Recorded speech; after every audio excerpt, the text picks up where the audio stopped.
get treatment on time. And so this reporter was trying to do the right thing and break the story, but the person that was injured told him that if you can't guarantee our safety, you can't do the story because this guy will come back and kill us both. He's told us this, right? So this is America, you know, and to have this kind of stuff happen to me, to hear, and it drives me nuts that this stuff could happen in today's day and age. So, you know, it's things like that that we come across. There's work sites that people have, you know, attempted to organize that are affiliates of ours where there are folks that are giving them a rag to dunk into buckets and then put over their face when they're supposed to be using respirators because they're using caustic sprays to they're what do you call it when you get paint to attach to something? It's a primer. And they're caustic, so when you breathe them, they burn your lungs and stuff. So this is stuff that I've seen and stuff that has happened that you just think that this is crazy that this is happening, you know, in our country. And you just try to figure out, you know, why does it get so bad, or how is it allowed to get so bad? And you know, it's tough because you want to say it's all political. It's because of politics and it's because of influence and the folks in power who have the information. You know, like what was said by one of the presenters, but. You know, that stuff is here and it's happening around us. We just need to get real about admitting that it's happening around us, and it's happening to the folks that are most easily exploitable, you know. And so we get tied up into all, and I'll end with this last piece. It's going to be in a different tangent that I'll go off of, but we're all kind of tied to this in some way, right? And so I always tell folks, where are you at in the immigration debate? They're like, what the hell does that have to do with anything, you know, that we're here talking about today? Well, we're tied to it in some way. Pick an issue, you know. The reason why you're tied to it is you got folks that are saying, we don't want these folks to get health care. It all started with the national health care debate. We don't even want to let them buy into the health care pool. And most folks are like, so what? What do we care about that? You know, well, the reason why you care is because if you go into any restaurant of any ethnicity in this town, you'll find out that it's mostly a largely immigrant workforce that's bussing the tables and preparing the food and handling the food. If they don't have access to health care, and they have communicable diseases or something that they can't get treated or get a handle on, well, guess what? You didn't want them to have health care. Now you're at risk, you know. And the other thing is that when they're in a workplace, if they're a largely immigrant population, the chances are they're more easily exploitable. If that's the case, then they're going to take more risks on the job because it saves money, right? And it's less costly and people are expendable. And if the workplace is unsafe for the undocumented folks or the immigrant folks, it's going to be unsafe for everybody, you know. And that's just how we got to think about this, about how the interconnectedness that we have with all these issues and all these situations. And we need to make sure that it's not that we cut through the politics and that we're smart enough to see through it and to do something about it that's meaningful. Anyway.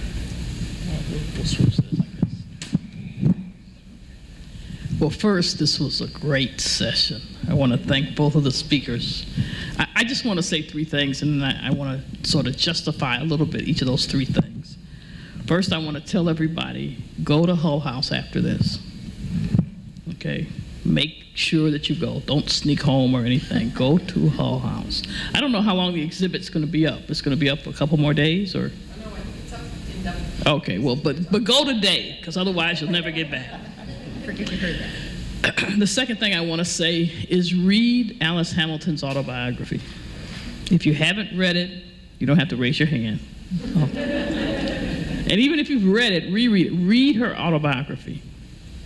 And the third thing I want to say is I was sitting up here, you know, looking at my BlackBerry because my job is still reaching out to me.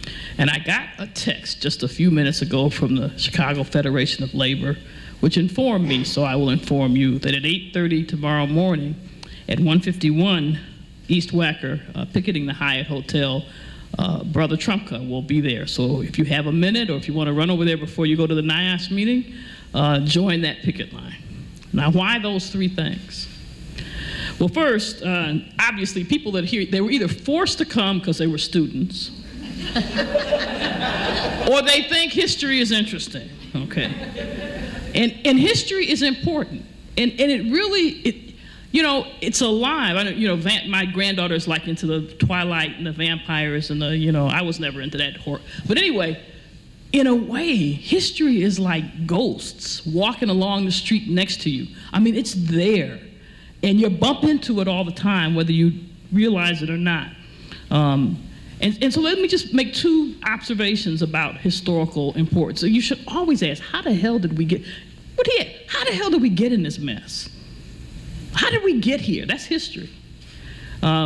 This is the 100th anniversary also of the Triangle Shirtwaist Fire in New York City, where 400 plus immigrant women, I'm not sure they all had documents, died, mostly women, died in that fire because they were routinely locked into that factory every day so they wouldn't steal some scrap of cloth. And I want to remind you that it's not even 10 years since we had to file suit against Walmart for locking in their night shift workers. History walks and breathes with you. And it's just like in the horror movies. If you don't have enough sense to listen to the music and no one is sneaking up on you, you'll be dead.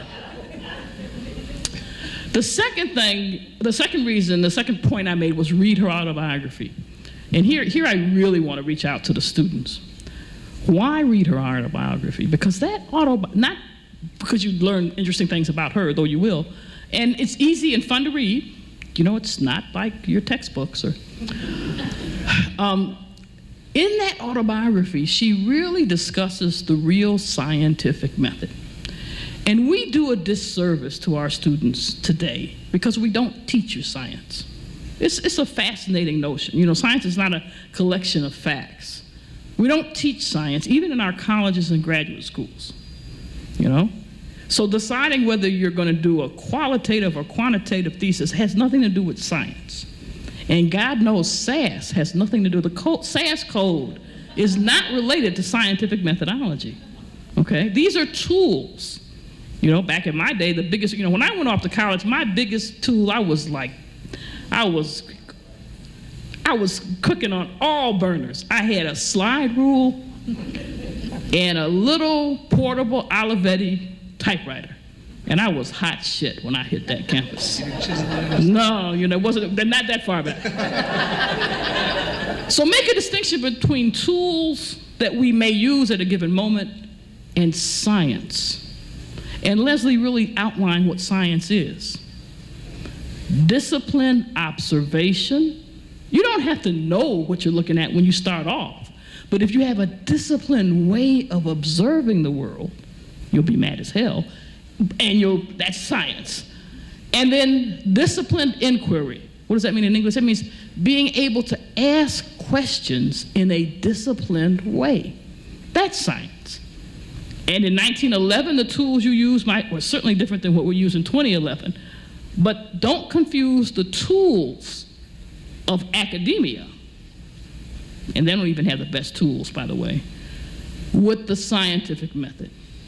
So read that autobiography and work with her, observe her as she asks those questions and makes those observations in a disciplined way. And believe me, you'll learn much more than you will from the little SAS book.